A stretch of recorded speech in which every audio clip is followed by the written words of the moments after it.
Mga murang paninda, kabilang ang 29 pesos kada kilo ng bigas ang pinilahan sa isang Kadiwa outlet sa Malate, Maynila. Kumustahin natin ang bentahan doon sa unang balita live ni EJ Gomez. EJ?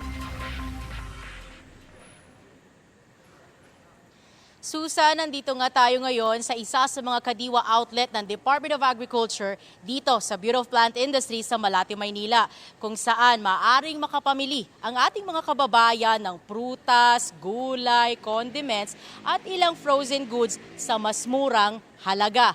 Ang bigas nga pwedeng mabili sa 29 pesos ang kada kilo.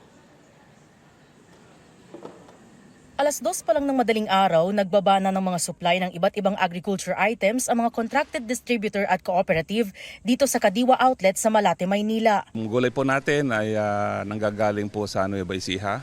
At yung iba po naman na hindi kaya itanim sa atin, katulad ng mga highlands, ay nanggagaling po ng Benguet at saka po Nueva Vizcaya. Madalas daw mabilis maubos sa mga highland o Baguio vegetables gaya ng kamatis, patatas at cauliflower. Sa lowland veggies naman, kadalasang nasisimot ang kalabasa, sibuyas at bawang. Mayroong 29 pesos na kada kilo ng bigas dito, pero limitado raw sa ngayon ang pwedeng makabili ng kada mamimili. Dati po 5 kilo, pagka po marami yung binibigay nila. Pagka po kakaunti naman yung supply, 3 kilo lang po. May mga prutas gaya ng saging na saba, melon, paoblong na pakwan at honeydew. May ilang root crops din tulad ng gabi, kamote, carrots at patatas.